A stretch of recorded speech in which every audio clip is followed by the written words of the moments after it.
Hello. In this video, we're going to talk about how to take out things in the foreground so that you can color it out. So in this tree, you see that there's a tree behind the flowers.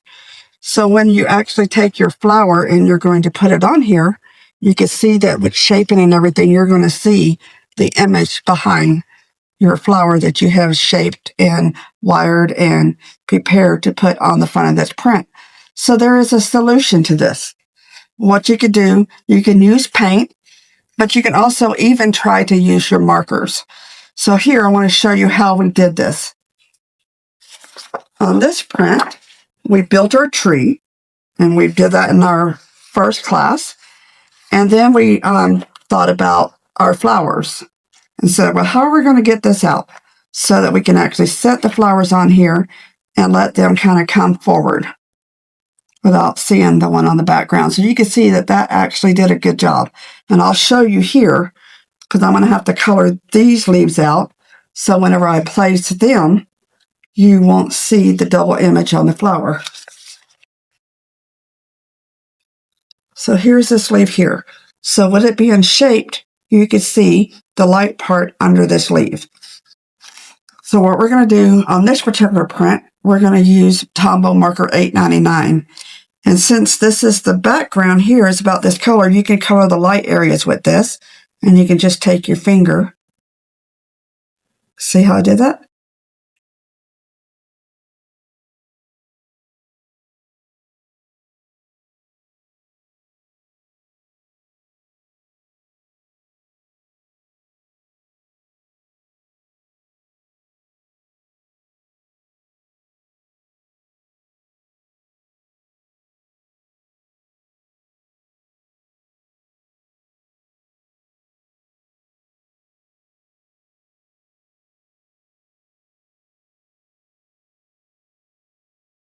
And then when we go to place this leaf down,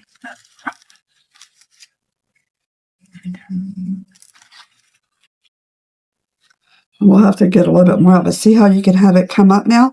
And you really are able to take that image from being a double image just by coloring it out with your markers.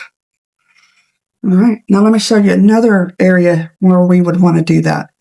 Now I've already started coloring this one out, but you can see here on this leaf that this part down here, see how it's light? See how we colored it out already? So all we did was take the leaf and this part right here, we used our marker and did the same thing. So when we get ready to put this leaf on with a fold over, you'll place it here and here and line it up, and then you'll just glue your ends. And when that dries, you can glue the bottom, and you're able to get that fold over part of the leaf up, and you're not distracted by a double image. All right, so let me talk to you about another way that we use the markers to color our edge. I have this right here. Let me see if I had another one here, but I'll just use that one.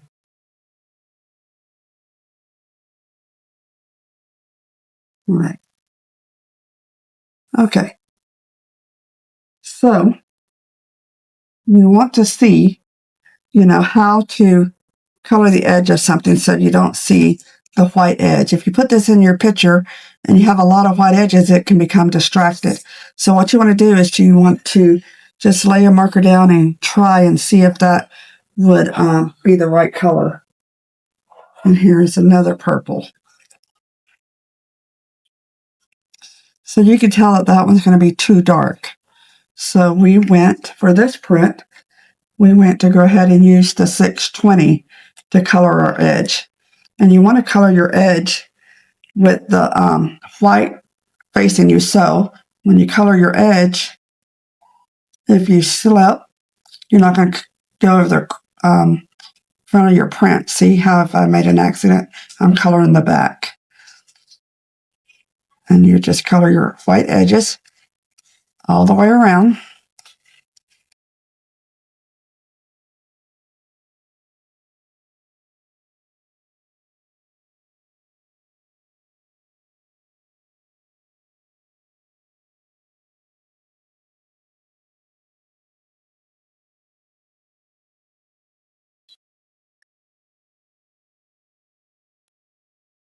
Now, what do you think is going to happen if this right here, we see this stem?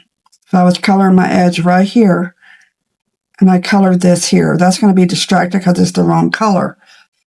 So you want to make sure that you check the color for the stem and see which color you would want to use for that one. So I have this one here, which I think probably pretty good, but we can also try another color.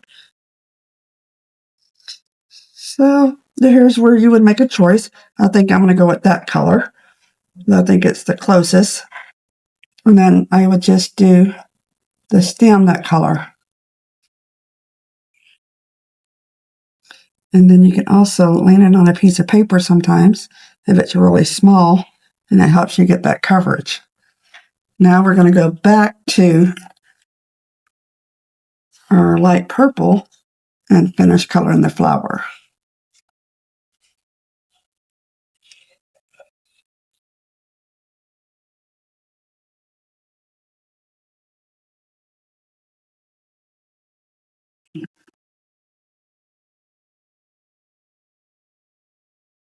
We have colored our edges to this flower. And you want to do this before you apply your white glue to shape.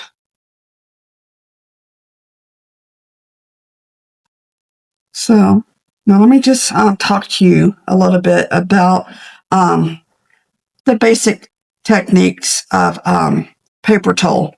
And we came up with this little acronym to try to remember. So first thing you want to do is cut your piece out, right? Then the next thing you want to do is color your edge. And then you want to apply your glue. And then you want to use your stylus and shape it. And then you're going to wire the back of things that you need to wire. So like here, you would see that we had wired the back of this to hold it sturdy. So how we remember this is we kind of talked about these techniques on one of our trips to Canada. So we came up with, can Canada give some wisdom? And that's how you can remember. These are the way you're going to do every piece of your Paper Tole. You're first going to cut it out. Then you're going to color it. And when you color it, you're going to really make sure that you match the color. Glue, you're going to have to glue the backs of everything. So for two reasons, you can shape it and it holds its shape. And also you protect it when you glue it down for it bleeding some oils and things like that onto your pieces after they're on your Paper Tole. And then you're going to shape it. And that's where, as you can see here, we were able to get these leaves to lift up on this petal. And like this leaf here, we had white glue on the back and we were able to give it shape, and it holds its shape. And then when you're going to need, the last thing you're going to do after you shape it is wire it. So really, if I was to wire this before I shaped it, I would not be able to go back and shape it. So you definitely have to do these things in this order, and that's each piece. All right, talk to you soon.